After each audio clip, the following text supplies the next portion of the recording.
My name is Max, and today I will be analyzing the Bruce McArthur case. Between 2010 and 2017, McArthur was behind a string of murders. The victims, who shared distinct similarities, started going missing in and around Toronto's gay village at Church Street in Wellesley, a place that they either lived or frequented. Throughout the course of the investigation, key evidence was overlooked that could have solved the case far before more lives were taken. As the crime analyst assigned to this case, I will explain how I would have handled this case differently.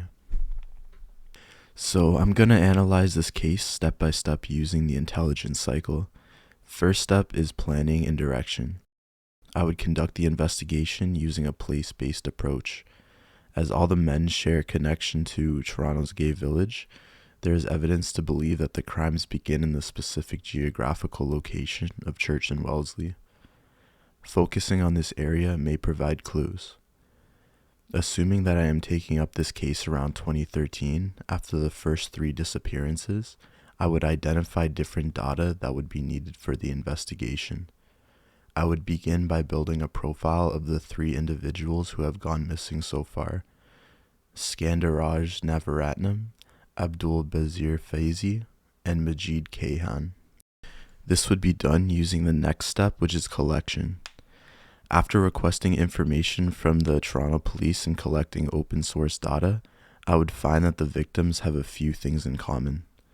The first is that they are all brown men of seemingly Middle Eastern descent. Secondly, they are roughly within the same age range, between 40 and 60, considered middle-aged. Thirdly, the men were all frequently seen around the Church and Wellesley neighborhood, with 2 of the 3 suspects last being seen alive here. I would also collect information from the Toronto Police about the victims' personal belongings, as well as email records. From this, I would find that both Abdul Bazir Faizi and Skandaraj Navaratnam both had a common email contact, which was silverfox51@hotmail.com. Next, I would request information from the Federal Intelligence Service of Switzerland with regards to a tip that was received from a Swiss citizen claiming that they talked to an individual with potential ties to the disappearance of Skandaraj. According to the informant, a user going by the name of Silverfox Toronto, active on a cannibal fetish online forum, claimed he ate a brown man from a gay village in Toronto. Due to the recurrence of the name Silverfox, I would conduct an extensive internet search of online usernames containing the words Silverfox in Ontario. Upon doing this, I would discover that Silverfox is an alias used by Bruce McArthur, a man known to both Skandaraj and Faizi. Next, I would conduct a thorough background search of McArthur's criminal history. I would find that McArthur was charged with assaulting Mark Henderson, a gay man, in 2001. It is alleged that McArthur lured the man into his home, where he attacked him with a metal pipe. As a result of this, he was given probation. A condition of his probation was that he was banned from the area of Church and Wellesley. I would consider this grounds to interview Bruce McArthur. While he would deny involvement in the disappearances, he would admit that he was in fact the silver fox that claimed to have eaten a brown man in Toronto.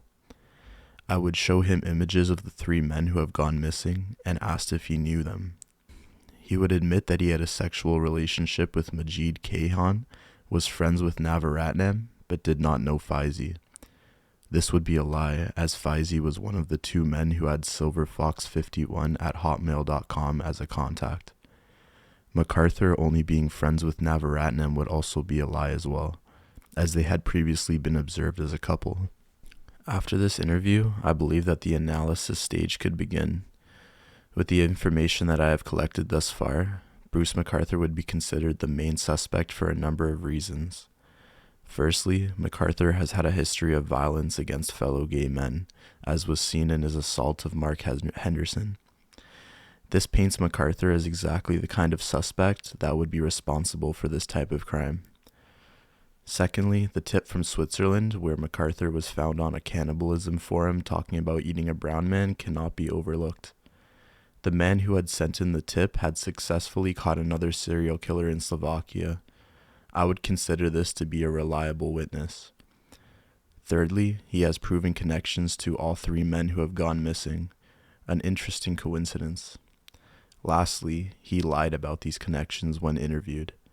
The fact that he was untruthful about the true nature of his relationships with the men raises suspicion. If he was innocent, there should be no need to lie.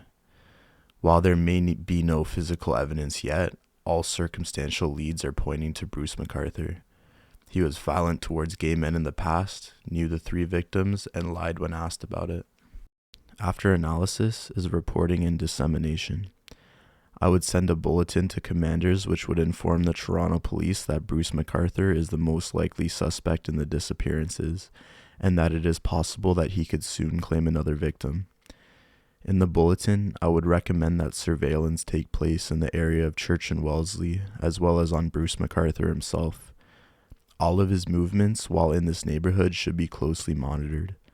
Additionally, I would include an Argus map like this one, showing the locations where the men were last seen, as well as McArthur's residence. Now, of course, the map wouldn't look exactly like this, as we are still in 2013, and only 3 victims have been identified so far. Next, I would apply for multiple search warrants as outlined under Section 487 of the Criminal Code. These would be for the properties of frequent customers of Bruce McArthur's landscaping business. I would try to convince the judge that these properties may be where the bodies have been hidden. I would also apply for search warrants of Bruce McArthur's 5 properties, including his Leaside apartment where he lives primarily. The search warrants would include any personal computers. If we are successful in obtaining these warrants, the entire story would be revealed. Police would search the property of 53 Mallory Crescent and find the remains of Skandaraj Navaratnam, Abdul Bazir Faizi, and Majid Kayhan. After searching his Leaside apartment and seizing his computer, files would be found containing images of the men, both alive and dead.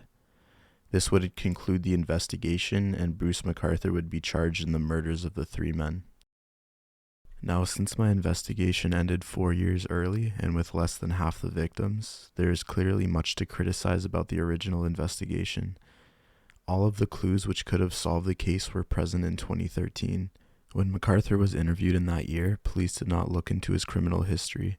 If they had, they would have discovered his history of violence against gay men, as well as the fact that he was previously banned from the gay village as part of his probation.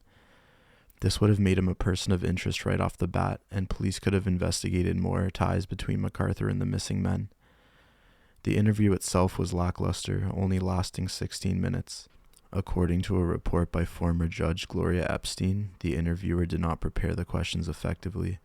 They did not confront McArthur for lying about not knowing Abdul Bazir Faizi, and this key detail was not included in the interview summary. Although the interviewer was inexperienced, no supervisor looked over the report to make sure that they didn't miss anything. For these reasons, important information was not added to the Toronto police records. Epstein explains how this would cause problems later in McArthur's 2016 assault case that was dismissed. During this investigation, neither McArthur's connections to the missing men were brought up nor his 2001 assault case.